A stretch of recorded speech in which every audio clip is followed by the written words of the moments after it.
Well, this is the first big scandal, I'd say, of the Trump administration that's on Team Rational. It's not a fake media scandal like the left tries to create for President Trump every other day. It's one of the right's own making, and it's not going well. And it has to do with Jeffrey Epstein. I don't think President Trump is focused on this. He's focused on a lot of other things which are going great, and he needs to be focused on those other things. I blame Pam Bondi.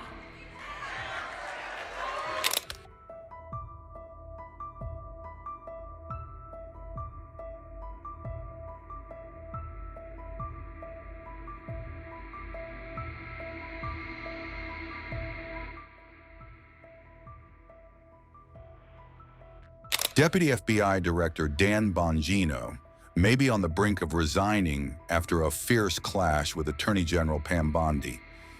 The internal dispute centers on the DOJ's handling of the Jeffrey Epstein files, a flashpoint issue for Trump supporters.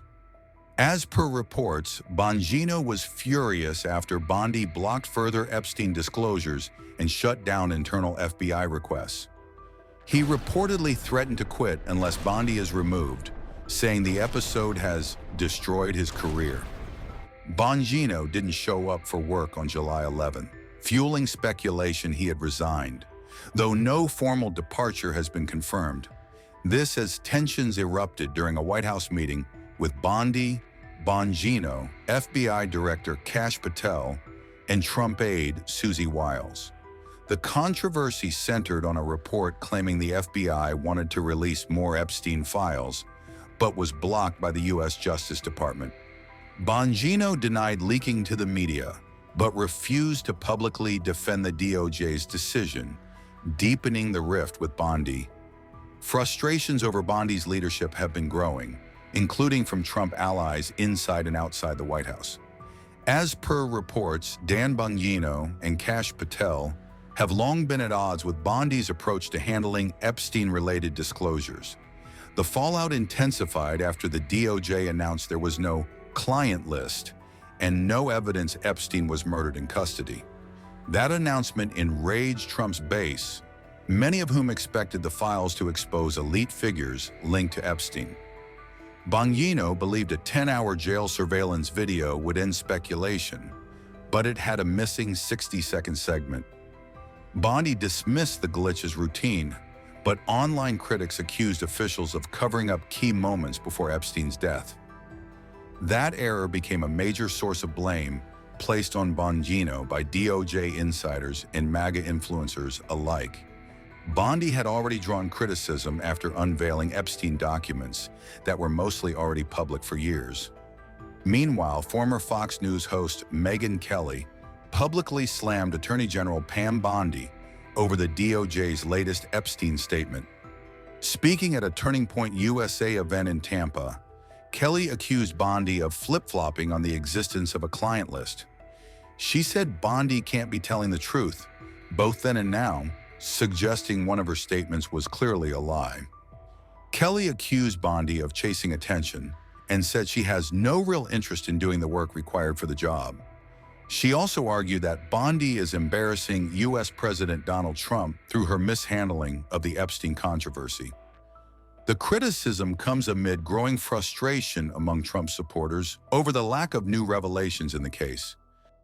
Why don't you update them, Megyn? Well, this is the first big scandal, I'd say, of the Trump administration that's on Team Rational. It's not a fake media scandal like the left tries to create for President Trump every other day. It's one of the right's own making, and it's not going well. And it has to do with Jeffrey Epstein. Yeah. Let me just ask you, make some noise if you care about the Jeffrey Epstein scandal. Raise your hand if it matters a lot to you. Raise your hand. So every hand of 7,000 people. Everybody cares. A lot. I said a lot. Every hand. Here's what I think is happening. I don't think President Trump is focused on this. He's focused on a lot of other things which are going great, and he needs to be focused on those other things. Jeffrey Epstein's not the most important thing on his agenda by any stretch of the imagination. I mean, he's crushing it on the tariffs, foreign policy, just got nominated for the Nobel Peace Prize. If not Trump, then who? Honestly. Barack Obama got the Nobel Peace Prize after 9 months in office. He had done nothing. He gave a nice speech about Muslims and they gave it to him.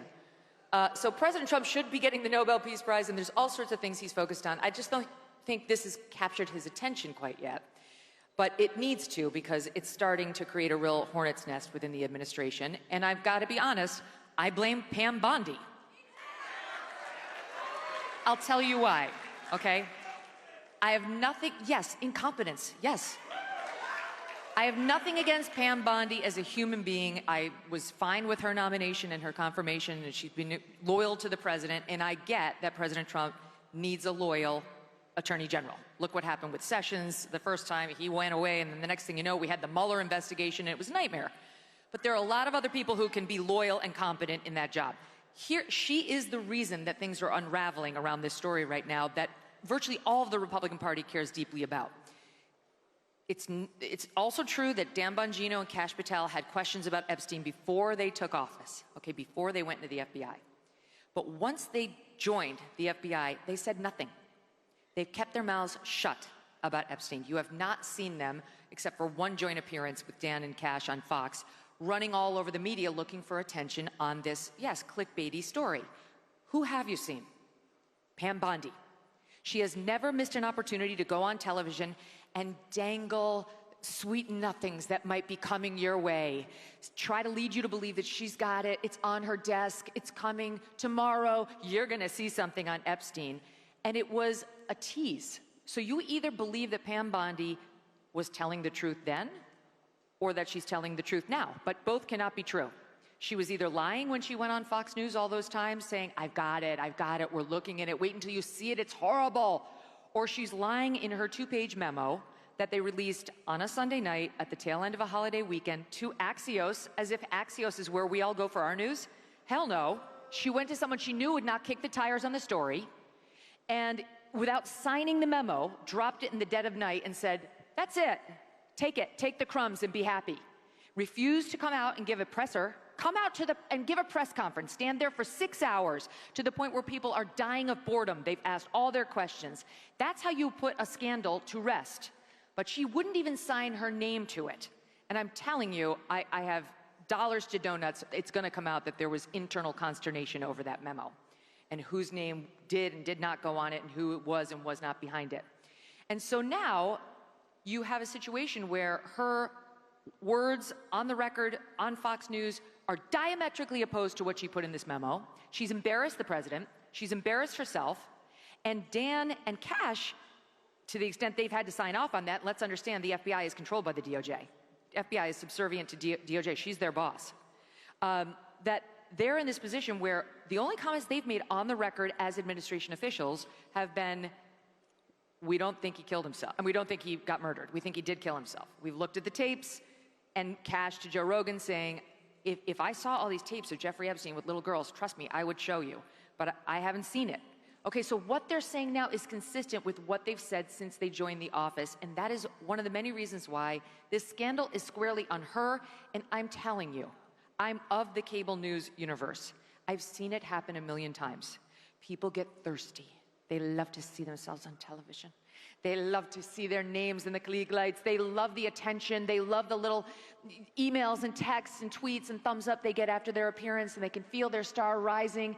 And listen, internally, I'm told there's a bit of like a power struggle between Pam Bondi and another female administration official on who's going to be the top dog. You know, we've got a great bench behind President Trump. We've got JD, we've got Marco, you know, we've got Hegseth. We've got a lot of people who could potentially be next up. But there are some women who've got their eye on that role too. And I've been maybe told one of them she's speaking at this event. Oh, hell no. Yeah. I'm too happy a person. No, I know. I was talking about someone tomorrow, so that might be speaking at this. Oh, yeah. But, Okay. but Megyn, you make a very astute point, and let me add to it, which is that she also brought in some of our best influencers, people that I care about deeply. Jack Posobiec, who's incredible, Libs of TikTok, Chaya, DC Drano. Yeah. And she gave them these binders, and she humiliated them. Yeah. And you guys know what I'm talking about? Where she like did this stuff with the binders? This? And Yes. you guys were upset, but you shouldn't be upset, the influencers. They were handed these binders like there was something incredible in them. It is what you would do to an enemy. It would have been a brilliant operation had she loathed them and been looking to undermine them. The trick would have been perfect had this been Joe Biden's White House doing this to some of President Trump's most loyal supporters and media advocates. What happened was they invited all of them there to say hi to the vice president, to say hi to the president. Sure, they all went, of course. Who wouldn't go to the White House to say hello to Trump? They didn't expect anything on Epstein. So they went, they said hello, and before they knew it, they were pulled into a room with Pam Bondi and Kash Patel, and she had made the binders.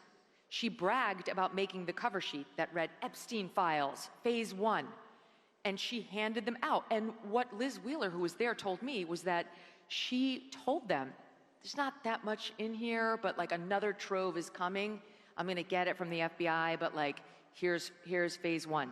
Flash forward 14 hours earlier to when she was on with Jesse Waters on Fox News saying, oh, you're gonna see some Epstein documents tomorrow.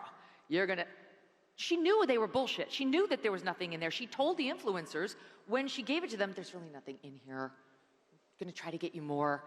And in the meantime, then they funneled them out the back of the White House where all the press corps was.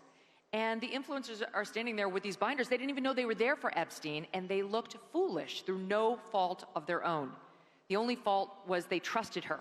And these are some of our best people that we should have their back. Liz Wheeler's amazing, Jack Posobiec. Yes. And they got... She dinged their credibility for no reason. 100%. And did they ever get an apology for that? No, and the only way of making it up, trust me, as somebody in the media who relies on sources, the only way she could have made up for this enormous error, and truly to this day, if you believe she knew there was nothing in there, then I don't know why she did it. She just did it to make them look like fools for fun of it. But the only way she could have made up for it was to give them a scoop. That's the only way of fixing it. When you have the scoop, when you do get the second tranche, you've got to leak something to them. You've got to let them break something. She never did, but she continued to tout that she had something. She was gonna get that FBI file. Then she got caught by James O'Keefe on hidden camera saying she had tens of thousands of videos of Epstein and little children. It was like, what?